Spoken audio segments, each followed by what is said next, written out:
where's our special guest? The Hot Wheels expert. Haven't figured it out yet, have you? Get in!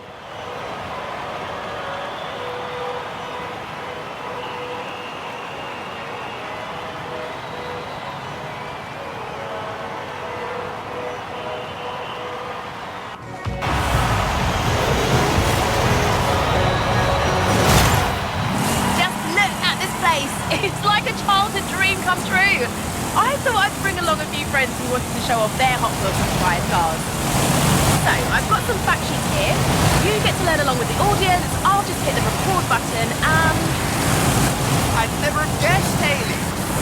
Stick with me, kid. The biggest Hot Wheels expert on Earth is about to take you to school. It all started with Elliot Handler, who saw the toy cars his son played with and thought to himself, I could make something better.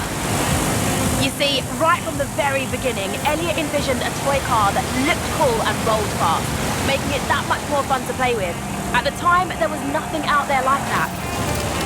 Handler brought in former rocket engineer Jack Ryan and General Motors car designer Harry Bradley to help, and between them, they made the first 16 cars, known as the Original 16. Jack's team developed the stainless steel axles and Delrin hubs that allowed the cars to roll super fast, while Harry made them look super eye-catching. Harry and Jack's contributions became the pillars of Hot Wheels, performance and design. The first car off the production line was a custom Camaro, and not like the one you're driving right now. See what you did there? Yeah! And another of the Original 16 was the custom Fleetside, based on Harry's custom Chevy El Camino. Most of those early designs are inspired by hot rods and muscle cars, which were popular in California car culture at the time.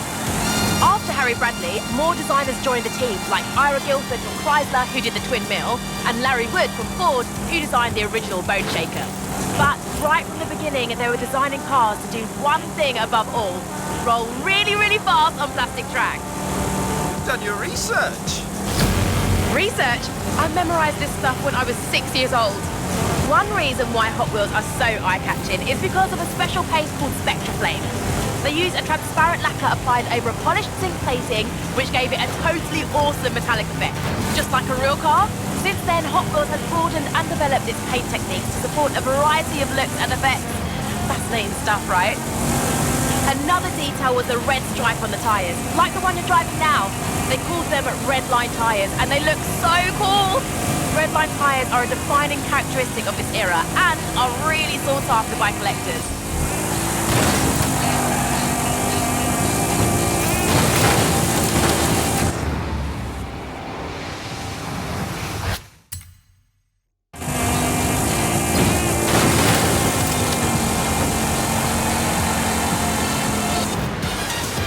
Nice drive.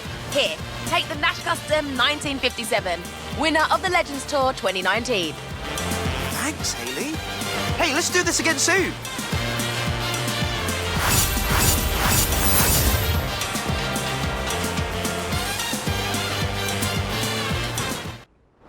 Come on, let's take this monster for a spin.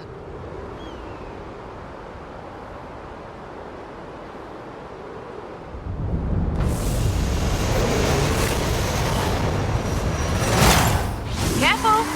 Technically, that's more than 1,400 brake horsepower you've got there. As I said, Hot Wheels have always been designed to go really fast on custom tracks. So, what do you do with the track? Well, you make it in segments that people can build whatever they like. Then you invent a battery-powered booster to shoot cars along the straight and a speed brake to slow them down for tight turns. You can even tune how fast the booster will propel the cars. But why stop there?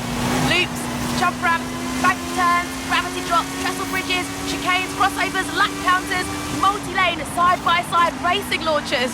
All fully compatible, of course. That's just good engineering.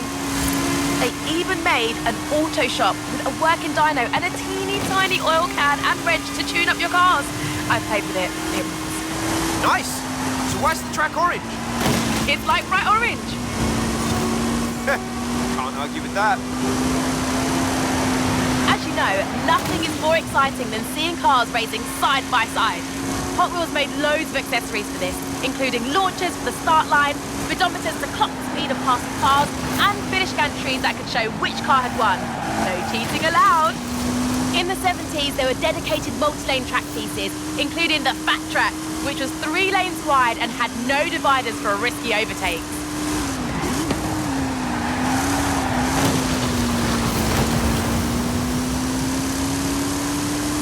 Nowadays, there's even more fun stuff to play with. You've got figure eights, multi-story garages, rubber band kickers, and even giant sharks and dinosaurs that jump on the track. Why else do you think we got a giant dragon right here at the park?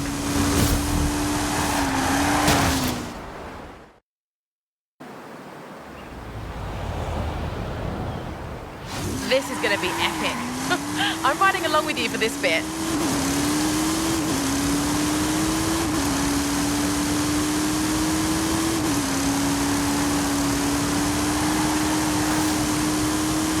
Punch it! Let's see the twin mill fly. This is way better than when I used to build ramps out of books.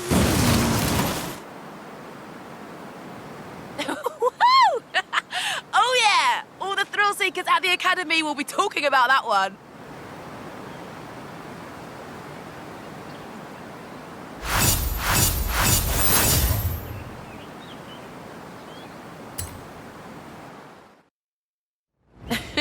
You're probably wondering what all this Snake and Mongoose talk is about, right?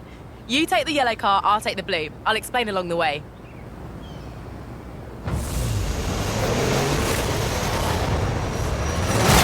You've heard of Don Prudhomme and Tom McEwen, right? They were famous NHRA drag racers in the 70s, who had a friendly rivalry going on for years. Don was a 4-time National Hot Rod Association champ and Motorsports Hall of Famer. He was nicknamed the Snake. And Tom McEwen was another dragster who won the NHRA US Nationals. They called him the Mongoose. They were both well-established racers in their own right. As the two of them competed in the US Nationals over the years, they crossed paths numerous times, which sparked a friendly rivalry between them. Mattel proposed to make a series of toys based on the rivalry between the Snake and the Mongoose. The Hot Wheels sponsorship led to all kinds of drag-themed stuff.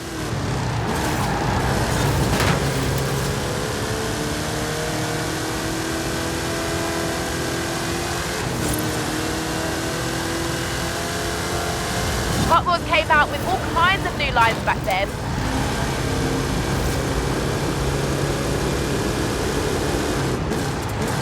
You had sets like the Rod Runner and the Big Belter, which launched cars with rubber bands.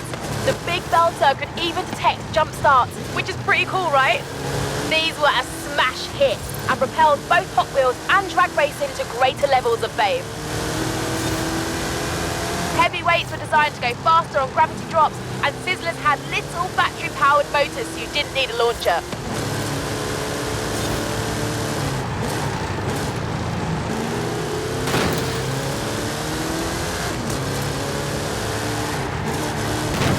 And a new designer named Paul Tam started drawing 6-wheel designs like 6-shooter and open fire.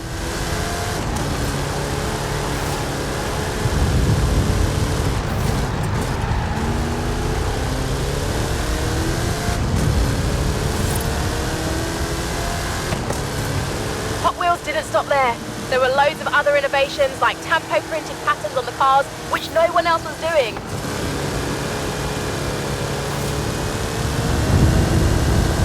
Then you had the Hot Wheels Collector's Club Kit, where you could mail in to get either the Boss House, Heavy Chevy, or King Cuda, all with open hoods, big supercharger blowers, and silver paint jobs.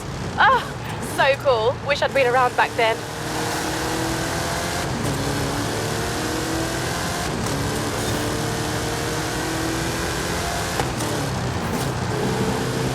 You know what? All this talk about drag racing has given me an idea.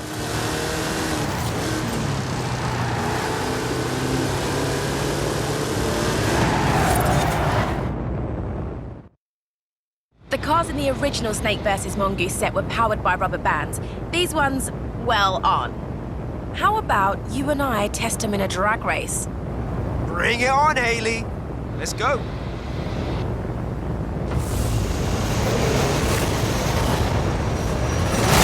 Time to see if that Snake has a bite.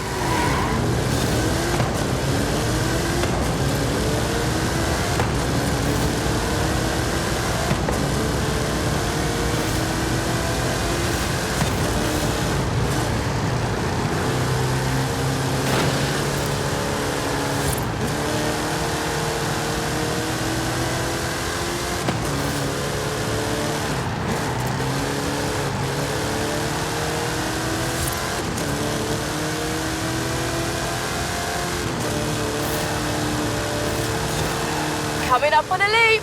Keep your car in the middle.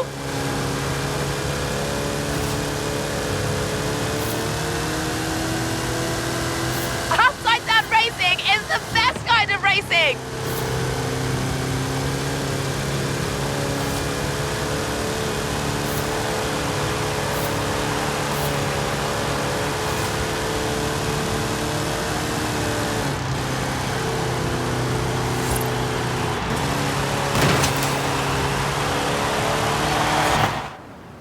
Not bad, not bad. I obviously let you win, though. Who else am I going to give the keys to the rip rod?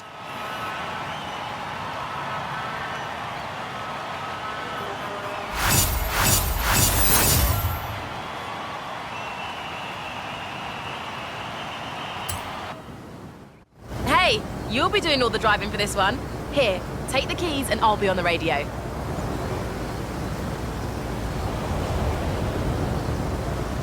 Fair warning, I've got loads to tell you, but I promise it'll be worth it.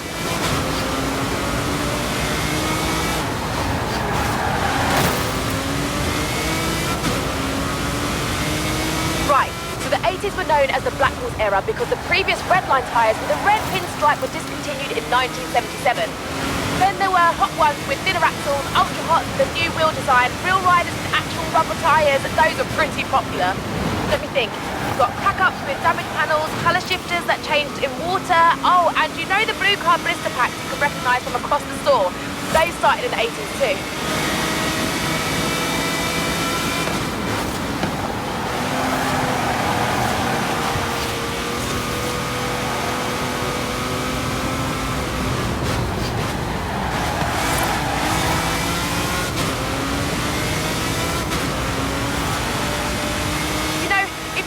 Cars, you can mail them in and redeem them for bonus cars. Didn't know that. Cool, well, now you know that.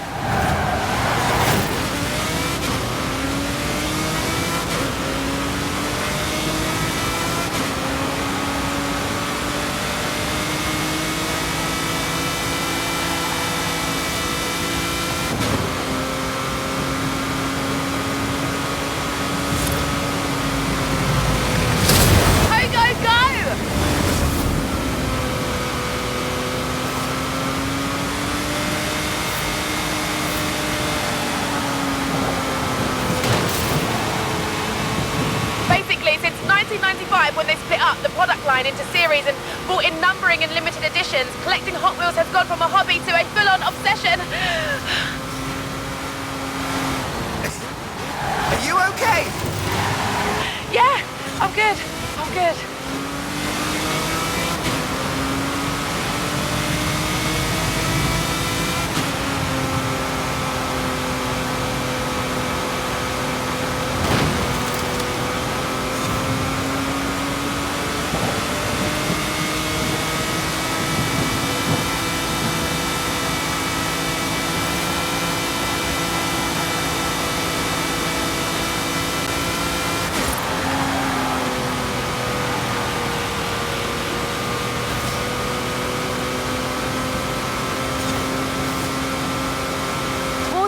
Era, Mattel bought Tyco Toys in '97, makers of the Matchbox brand of toy cars. This brought all the miniature toy cars under one big roof.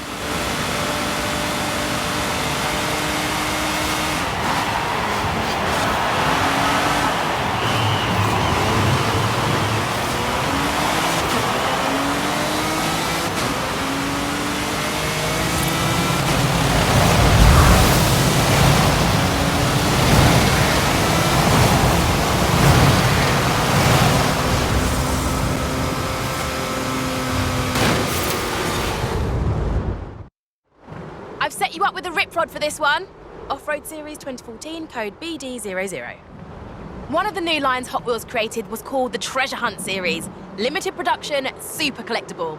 Obviously, we can't go into a toy store or convention floor, so I'll simulate the experience with some treasure chests.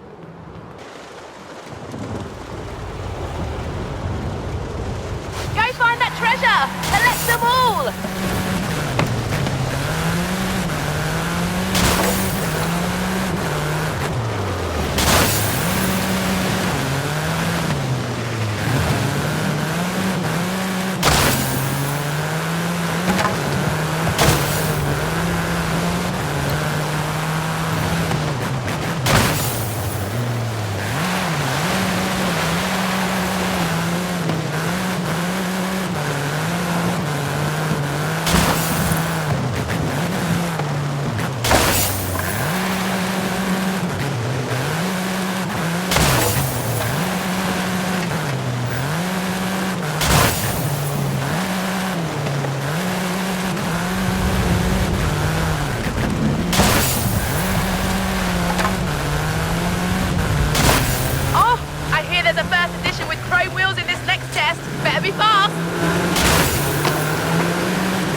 might be a Pearl Diver Paint Edition up for grabs next. See? This is my whole life!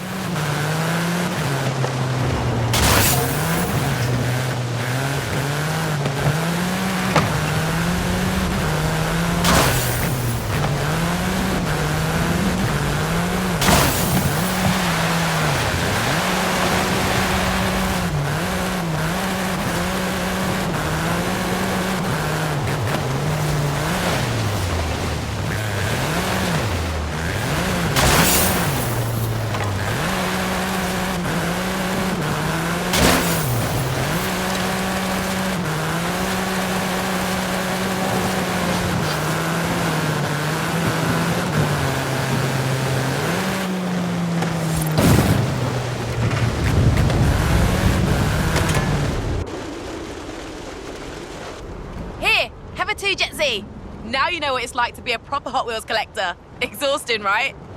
Yeah! Worth it, though.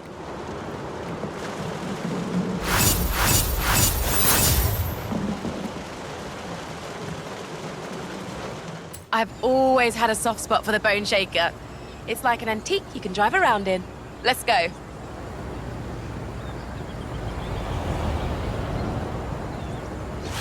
Oh, did I tell you about the Hot Wheels 50th anniversary back in 2018? No, but I have a feeling you're about to. They did a sweet black and gold series with matching livery and a whole collection of other 50th anniversary inspired cars throughout the line. They also started the Hot Wheels Legends Tour. Custom car builders compete to show off their best designs. Then Hot Wheels picks the best one and makes it into a 1/64 scale toy. That's how we ended up with the two Jet Z, Nash Metropolitan and Custom Trans Am.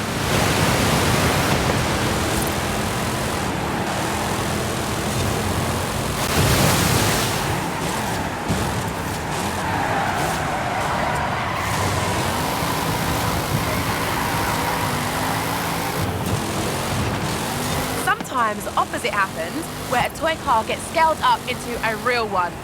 Hot Wheels have made more than 20 full-scale cars and used them to break 3 world records with actual corkscrew jumps and double loops. It's wild.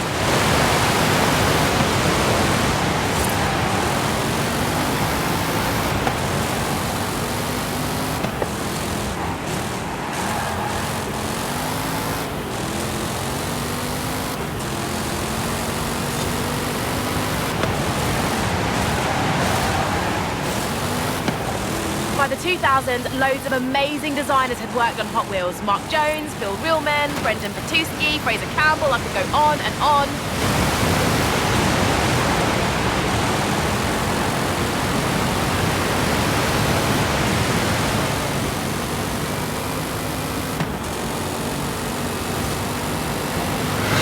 Between them, they made loads of creative casting designs. There were lines like the Tuned, Hard Nose, Cruise, Fatbacks, Torpedoes, and the Drop Top series, and the Realistic series, if that was your jam.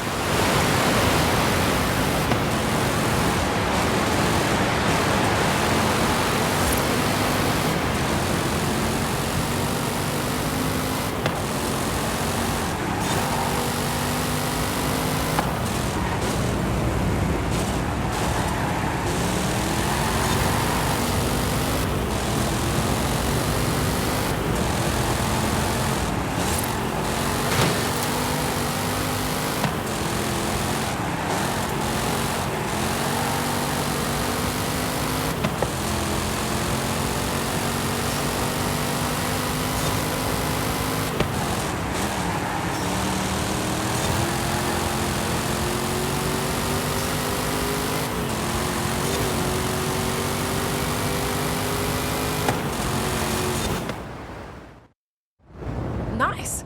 Now, let's shake up that Bone Shaker a bit, shall we?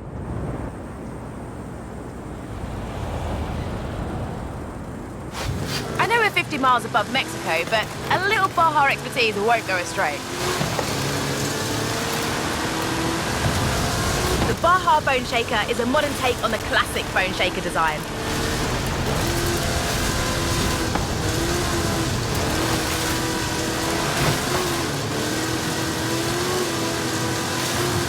Hot Wheels have done heaps of cool stuff outside of model cars as well. You mean apart from the Horizon Festival? Exactly. There was an animated movie in 2003, a TV series called Hot Wheels Accelerators in 2005, and tons of video games going all the way back to an 8-bit version in 1984. Oh, those were the days.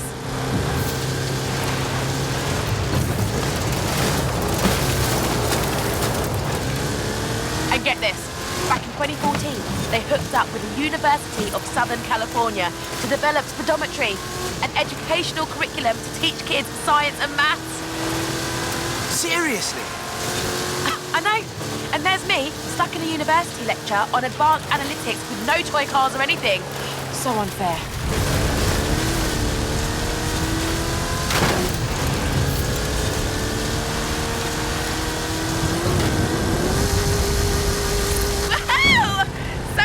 Dynamic!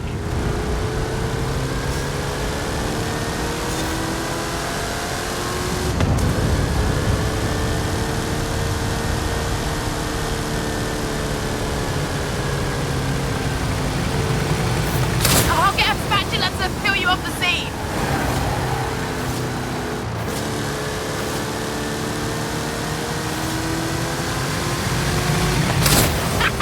I love how it makes your stomach go weird.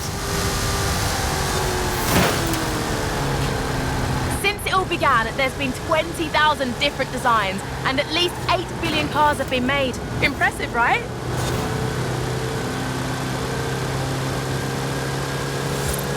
But the rare cars are still worth a lot at auction. An ultra-rare prototype of the 1969 Volkswagen Beach Bomb sold for $72,000, and some collections are estimated to be worth over $1 million. In the early 2000s, several collector conventions began to spring up around the world, where fans could meet up to buy or sell cars, show off their collections, or just talk about their hobby.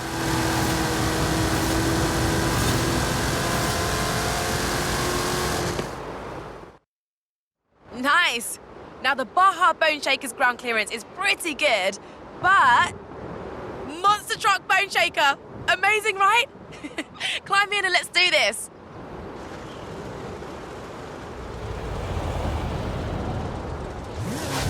I figured we could finish the documentary in style with an epic stunt run in this beast. Don't ask how we got it up here.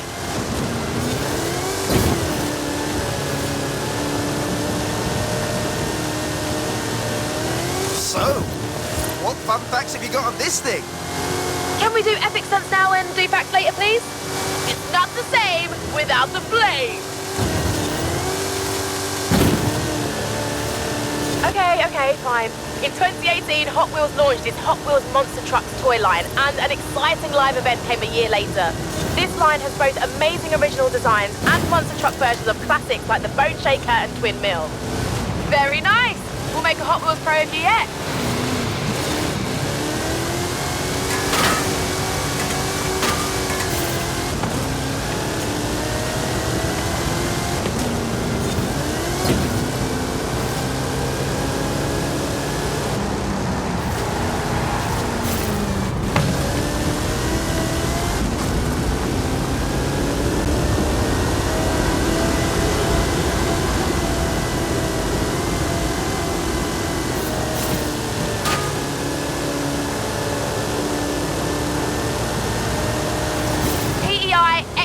Chassis, 540 cubic inch Chevrolet engine, 66 inch Terra tyres. It's a beast! Anyway, stunts please!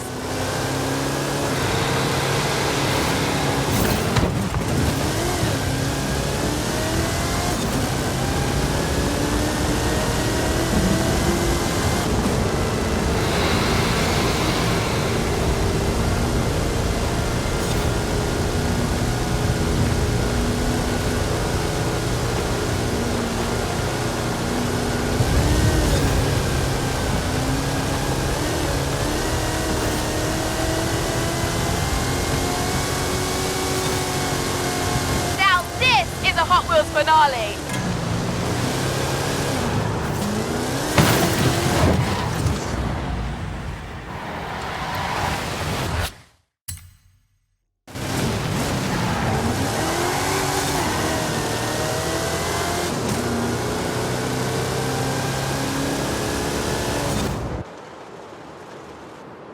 Yeah, that was a suitably epic finale. Thanks. Here, have a Mustang.